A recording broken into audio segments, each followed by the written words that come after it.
First of all, welcome to East Boston. We got a lot of work to do in the next couple days. And so the point of this is to demonstrate that no matter how much money, no matter how many commercials, the people will decide who is the people's attorney. We have to be all gas, no brakes, everything we got to bring this out. We have to do this because we know a person's perspective, their background, how they get to where they are matters. It matters that people like Andrea know what it's like to struggle, know what it's like to overcome, and know what it's like to fight for other people. That's why we are all with Andrea, because she will not forget about any of us when she's the Attorney General. I want to thank so many people for coming out here, and before I turn it over the mic, I want to acknowledge elected officials from all over. But first I want to acknowledge one of the most gracious, hardest acts to do is to pull out and support somebody else. And so before I go to anybody else, I want to acknowledge Quentin, who is here. That was an honorable, hard thing to do. It speaks to his character, his heart, and who he is as a man. So thank you so much for standing up for Andrea. I also want to acknowledge, we also have been joined by Steve Tompkins, our sheriff. Yeah, we've been joined by Salvi Domenico, Senator Salvi Domenico. Former City Councilor at Large, Anissa Sabi George. We've also been joined by Kenzie Bach, who's our City Councilor. We've been joined by John Nucci, former City Councilor at Large in Boston. Saula Martinez. We miss you. We've also been joined by Mark Silvestri from Revere. And also Hannah Belcher from Winthrop.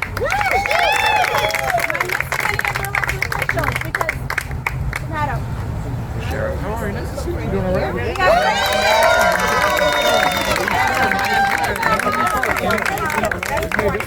Thank you so much for coming out. What that means is, again, you can't point to any particular person or type of group of people, because who Andrea gathers, the coalition that she builds, comes from all over. And that's what we're demonstrating today. I also want to thank our friends in labor for coming out here. So acknowledge and just to say that their support matters. You know, I am again honored to be here today because what we're doing is building a movement, and it's not a moment, it's a movement that's going to take her all the way to the Attorney General's office, and she's going to turn to us when she's there. She's not just going to lead without us, we will be there with her. And I know this because one of the mentors and people who supported her is someone incredibly special. Someone who has done that work already, who has been the people's attorney. She knows this job more than anybody else. She is going to be a great governor. And she, Maura Healey, is who I'm bringing up now to talk a little bit more about why not only she's with Andrea, but why this moment and this movement matters. So thank you so much. Hey everybody, I want to thank Senator Edwards. Lydia Edwards is just phenomenal. We had the opportunity to work together as lawyers way back when I was head of civil rights, and Lydia was doing incredible work. She has never missed a beat, and I was privileged to have you as my city councilor for a while, and to see you go on to the Senate and what you're doing. But today is about Andrea Campbell, and Lydia and I stand here today as people who are lawyers, as people who have worked on behalf of the most vulnerable among us, people who understand what it takes to get things done within government, working at the local, state, federal level, working with community groups and organizers. And we are here today in solidarity. And I just also want to give it up to everyone else who's joined in solidarity. Some of these folks, ran against each other one time or another. They may have supported other campaigns at one time or another. But I think it's pretty remarkable. And it says something about Andrea, this moment, what is needed now in the next Attorney General, that we are all coming together this Sunday in Eastie, okay? I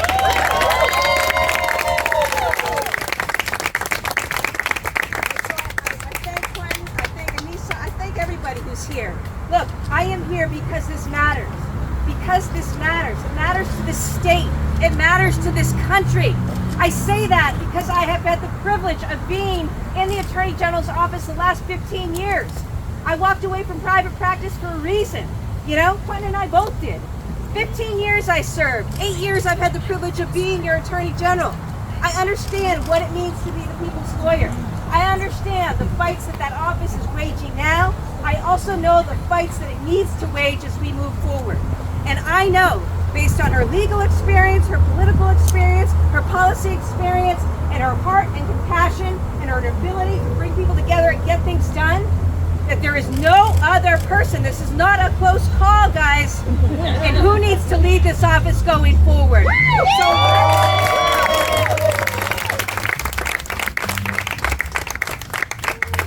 So for those who care about racial justice and addressing disparities, for those who care about ensuring that people have access to health care, for those who care about protecting our workers, for those who care about looking after those who have been demonized and made to feel more marginalized than ever before, from our immigrant communities to our LGBTQ plus communities, for all of those who believe in a woman's right to make the decision to access reproductive justice and health care that she needs, for those who believe in fairness and justice and the importance of having somebody in that office who is always going to stand up for the right causes at the right time with strength, conviction, and principle. This is it. But I am here today to ask you to lay it all out on the field, leave it all on the court. Because in this particular race, and God knows when I ran, years ago, I did not confront this. I was an unknown, and but we won that day big. We won primary day big for one reason, because of people like you. It was the grassroots. It was people who knocked doors, made phone calls, sent texts, sent emails. That's what's going to determine this race, okay? And that's why we're here today. It's why we're going to keep going on, and that's why we ask all of you to leave here today with the resolve that you're just going to leave it all on the court for the next 48 hours until polls close at 8 p.m. Okay? That's what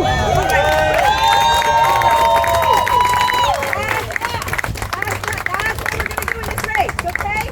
So everybody who's believed in anything that my team in the office, and the credit goes to the team, has made possible the last 7 years. My expectation and hope is for that office to go to even bigger and better places, right?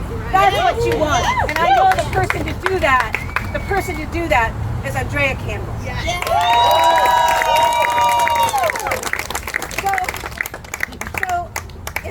I want to invite Senator Markey to come up and talk to us. And I think it's also really significant that Senator Markey is in this race. Because I've said as governor, I want to be the most aggressive governor in the country when it comes to addressing climate change. There's been no stronger champion for climate action, for environmental injustice that we need to rectify, for standing up for consumers, for standing up for things like net neutrality. This is a man who understands, because I've seen his work, we've worked together, what he does, and what he does, it is also directly related to the Attorney General's office. And I just want to have us all welcome our fantastic Senator Ed Markey. Thank you so much. So, ladies and gentlemen, we've been spoiled for the last 10 years because we had the single best historic Attorney General in the United States of America. Maura Healey led the battle against Donald Trump on issue after issue after issue after issue. Maura won and beat Donald Trump on issue after issue after issue. Yes, she was our Attorney General, but she was the Attorney General for the United States of America, especially during the 4 years that Donald Trump was the president of the United States. So this is an historic figure, and she is going to be a great governor, a governor for our times in the next 4 years in our state. And she set the standard for what an Attorney General has to be. And that's why I'm proud to stand here with Maura in endorsing the next Attorney General, the next great Attorney General.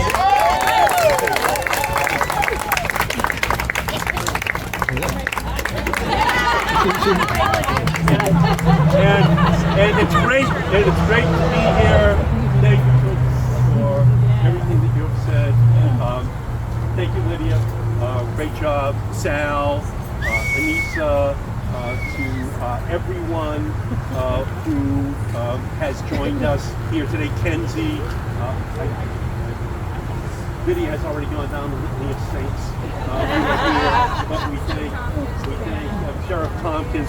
We thank everyone who has joined us here today. Andrea should be the next Attorney General because she has lived a life that will make it possible for her to fully reflect everything that has happened in our country over the last 6 years since Donald Trump was sworn in as president. She will be able to say that the fallacy of America's innocent past is something that she has lived because of her experience with her own brother. That we do not have an innocent past in our country. We have a failed system in many ways that she is going to be able to reflect every day that she sits there as our next Attorney General. There are people who are nostalgic in America right now for a time that never existed. And they are seeking to unbend the arc of justice, to unbend it. And we need an Attorney General in our state who will continue to bend it with her hands, in all of our hands, on that arc of justice, to ensure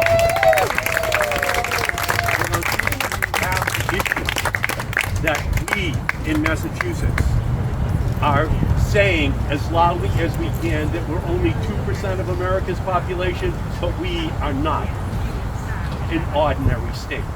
And we are not going to give our country an ordinary Attorney General. We are going to give our state and our country somebody who reflects what is needed at this particular point in our history, where there is a direct assault upon democracy, a direct attack on the institutions that are central to ensuring that there is equal justice for everyone in our country. She has lived that life.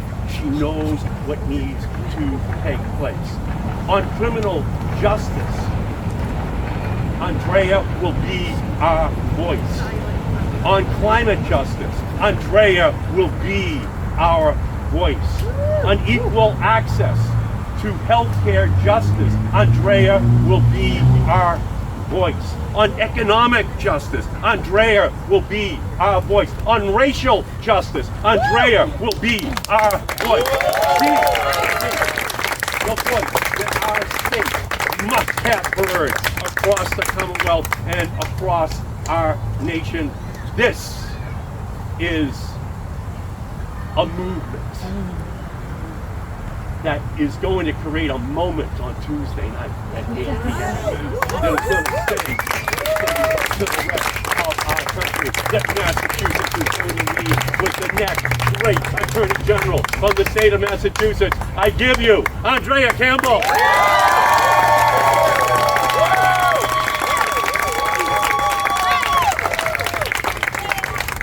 Thank you for leading the way, organizing us here. Thank you for your leadership, for organizing our community. I'm grateful to each and every one of you for your support and grace.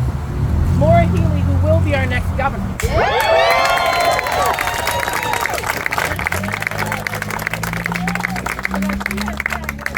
For her past primary, it's not going to be easy. And they're coming for her. We were just in Fitchburg. Someone was there doing something. They're coming for her. But we're going to mobilize, of course, to get her across the finish line because her leadership is destiny needed not only in Massachusetts but in this country. But for her to exercise the leadership and courage to say, I'm going to get involved in this primary is remarkable. It's remarkable. There is no one else who's endorsed in this race who knows the office better than Maura Healey. as to what it will take to continue to build upon the legacy, not just of her, but all the other AGs who came before. We all support you. Exactly. Who support you. And to make sure we are taking it to new heights, to make the office more accessible, not just in Boston, of course, but communities outside of 495 that feel left out, left behind. To absolutely take on racial injustice, address racial disparity, to make sure every family has access to economic prosperity, not just to stay where they are, but to lift them as individuals, families, in their communities. There is a lot that can be done, and for her to stand here and say I'm with Andrea Campbell means a lot, because no one else knows the office better than her, what it takes personally, what skill sets are required to get it done. So thank you, AG, for being here. Thank you for your support. And to all of you, thank you to the local electeds, also from Winthrop to Revere. Thank you for your leadership and work. My former counselors also who served years ago, even before I was in the council, who are here. Locals, where it's at. Grassroots is where it's at. People's power is where it's at. This is how we're going to win this race. We have to door knock the most. We have to phone bank the most. We have to mobilize our people to turn out. When we do that, we will prove that you cannot buy an election. That you cannot put up $7 million of your own money in an effort to buy an election and say you're accountable to no one. An AG must be accountable to someone. That is to the people. We are building something that is diverse, that is inclusive. Look around. That is bringing people together from our rural communities to our urban centers. Bringing people together to deliver for them. This is people power. This is what it looks like. As Ayanna Preston said, organized power always beats the money. And so to be successful, we have to get out there and spread a few things. One is my personal narrative does matter. As many want to discount it, we push back and say representation matters.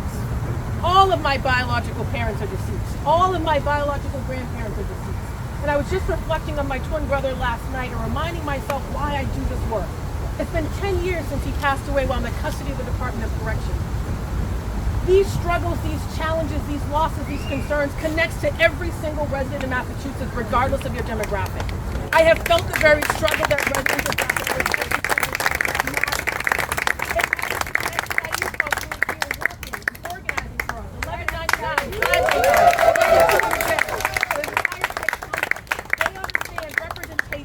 matters. But I, along with many of you, we're more than stories. Every day we wake up to turn that pain into purpose. I've dedicated my life to being a public servant, to breaking these cycles, not just for my two beautiful boys, but for every family in Massachusetts. And it will absolutely ensure that the tools and the resources available in that AG's office, one, make sure that everyone feels seen, heard, that no one is invisible. But we want to do more than just see you and stand with you. We want to make sure every family has access to a living wage, to a safe community as we deal with gun violence still in our community. The shooting in my neighborhood last night. That we address climate and environmental injustice. That we address mental health, the uptick in anxiety, depression, suicide for our young people. That we absolutely make sure that every family has access to a living wage, benefits, health care. All the things you need to thrive and to prosper. We can do that in Massachusetts because we have everything it takes. And when we do that locally, we all will benefit, but more importantly, Massachusetts will continue to be a national leader on the stage